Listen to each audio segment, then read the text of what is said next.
السلام عليكم ورحمة الله وبركاته. اللهم صل وسلم وبارك على سيدنا محمد وعلى آله وصحبه وسلم. ازيكم عاملين ايه؟ يا رب تكونوا بخير. النهاردة هعمل معاكم بقى أكلة العيد الكبير الكل بيحبها. هما طلبوها مني قبل العيد وقلت لازم أعملها لهم.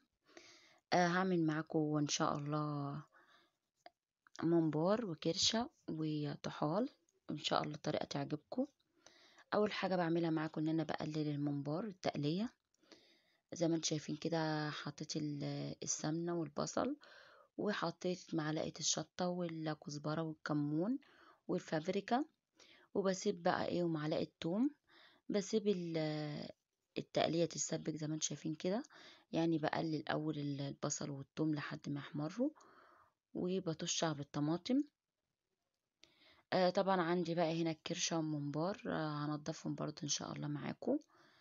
معايا اول حاجة هنا الممبار كان متنضف، يعني كان لسه بقى برضو فاضله خسلة حلوة كده.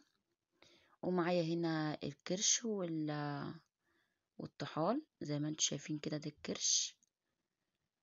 طبعا انا نزلت المذبح وجبته من عند المصمت او اي جزار انت حابه ان انت تكلميه على الحاجه اللي انت عاوزاها تحجزيها، يعني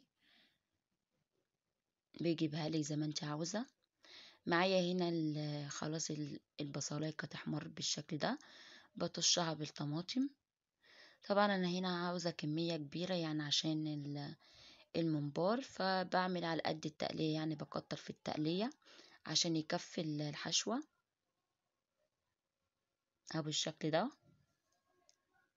معايا بقى هناك على الجنب التاني الكرش والممبار، هنضفه بإذن الله معاكم. اول حاجة اعملها معاكم الطحال، طريقته سهلة جدا وبسيطة وبنفس الوقت جميلة، وهي نفس الطريقة اللي بتتعمل فيها الفشة هي اللي بتتعمل فيها الطحال. اول حاجة بعملها معاكم انا كده خلاص قليت وحيقتها واسيبها بقى تسبك براحتها. بمسك هنا عند الطحال بالشكل ده، بقطع بشيل من عليها الجلد اللي على الوش بالشكل ده اهو، زي ما انتم شايفين بيبقى عليها طبقة كده زي الجلد، بتشد معاكم بكل سهولة. يعني ما بيبقى بقى ايه، بيبقى لازق فيها مثلا أتربة، حاجات كده بقى ايه بتشال معاها. دي اول خطوة بتعمليها تحت الحنفية، ان انت تغسليه كويس وتشطفيه بحيث ان ميبقاش فيه اي حاجة من بره. وبعدين بتنغذيه وتحطيه بالمية يتسلق. بعد ما بيستوي حلو بتروحي مصفيه تاني من المية وتغسليه وتقطعيه، وبعد كده بتحمريه زي ما انت عاوزة. بيبقى طعمه الصراحة يعني ما هو مقرب للكبدة، بس طعمه جميل ان شاء الله. يعني ان شاء الله لو جربتوا الطريقة دي هتعجبكم.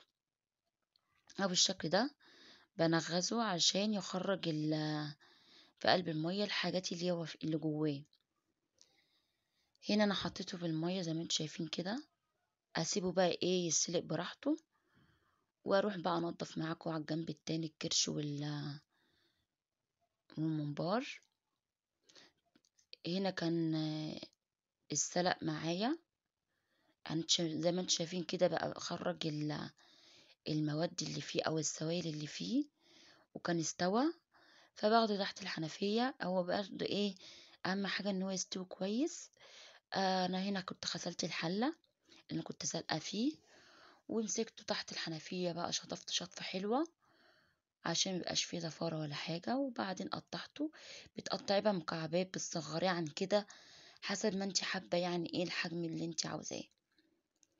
انا هنا ببدأ بقى ايه ان حطيت له السمنة وحطيت له هنا قرن فلفل ملون. طبعا هو الفلفل هنا طبعا ايه بيديله بس ايه طعم او ريحة مش اكتر. وبحط له معلقة فلفل اسمر ومعلقة ملح زي ما انتم شايفين، وبسيبها بقى ايه تتحمر مع السمنة، وكده خلاص يبقى جاهز معايا. هنا كان داخل خلاص على تحمير وسوا، وكان جاهز معانا. هنا اول حاجة هي الطحال. طبعا انا كنت حابة ان انا اعمل معاه فشة وزور وكده، فما لقيتش. انا هنا بعمل بقى هنا الكرش زي ما انتم شايفين كده، ما لقيتش حد يساعدني، فاستغليت الحنفية وعلقتها فيها، وبدأت بقى ان انا انضفها. طبعًا هي بتتشال بكل سهولة. عاوزة أقول لكم إن أنا الكرش ده ما حطيتلوش أي مواد ولا معالق ولا أي حاجة زي ما بتسمعوا أو زي ما بتشوفوا.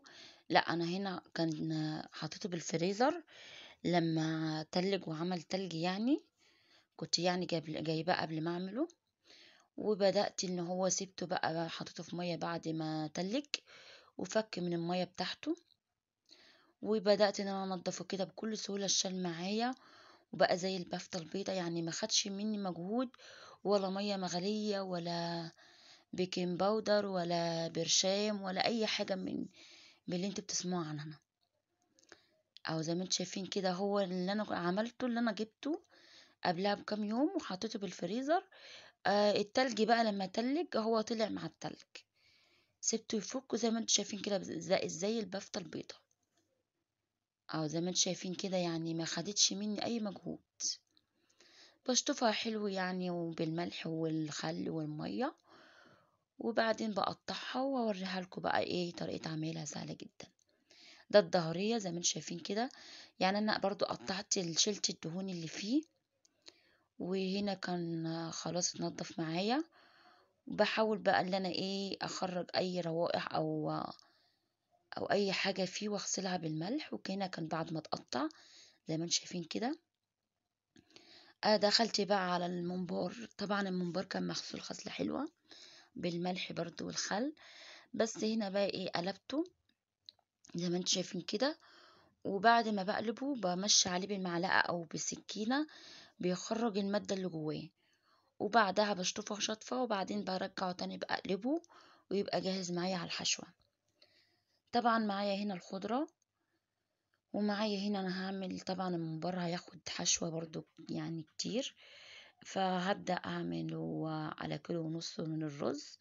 وهنا كان الممبار معايا خلاص اتعمل، يعني كان اتغسل واتصفى كويس. وعندي هنا الخضرة بعد ما غسلتها قطعتها وخرطتها بالشكل ده. وعندي بقى هنا ايه طبعا العصاية دي بتساعدني ان انا لو في حاجة اتحشرت القمع فبتدخلها بكل سهولة. وهنا كان معايا بقى التقلية خلاص بقت جاهزة، غسلت الرز وحطيته ومعلقة فابريكا على معلقة كمون على كزبرة وسنة ملح لو عاوز ملح. وهنا كان جاهز معايا الحشوة. طبعا عقبال ما بحشي بحط شوية المية زي ما انتم شايفين كده مع الملح والورق اللوري. المية كانت بقى غليت بعد ما انا ما حشيت الممبار. وهنا خطوة مهمة جدا ان انت ما تحطيش الممبار من بطنه، لا انت بتشقلبيه زي ما انا ما عملت كده وبتعمليه من على الحرف.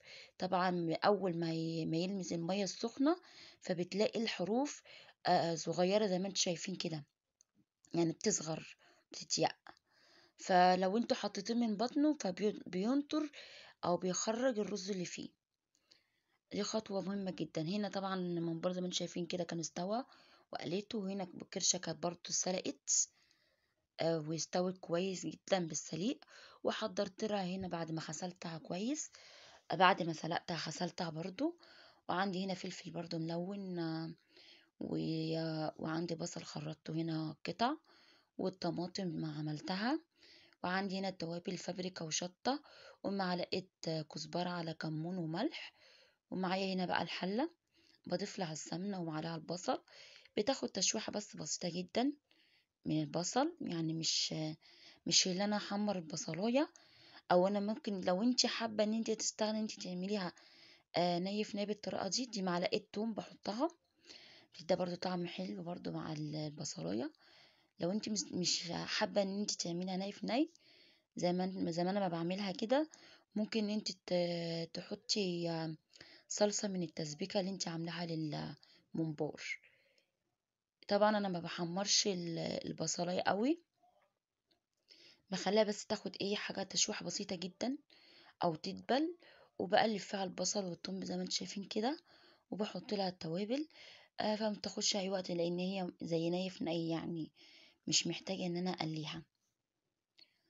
بتخلي طعم الكرش يعني ايه، الكرشة بتبقى طعمها يعني زي الني في ني كده، مبقاش فيه تقلية ودمعة والكلام ده، بيبقى طعمها مسكر. هنا بقى بضيف الكرشة. طبعا انا سلقت الكرشة وبرضو غسلتها غسلة حلوة وكده تمام واستوت. فانا بديها بس ايه التاتش الاخير ان انا بحطها بقلبها تقليبتين مع البصلايه والفلفل عشان برضو تمتص الطعم بتاعه. وبضيف لها بقى هنا الطماطم وبحط لها الملح الحقيقة يعني. وبسيبها بس ايه ادي 10 دقايق ان هي اللي تشرب الطماطم والطماطم تتقل معاها وتبقى جاهزة على السوا، لان هي خلاص هي كده كده مستوية. طبعا كده كان اكل النهاردة، ويا رب يكون عجبكم. وما تنسوش بقى تدعموني بالاشتراك واللايك. وما تنسوش برضو بدعوة حلوة.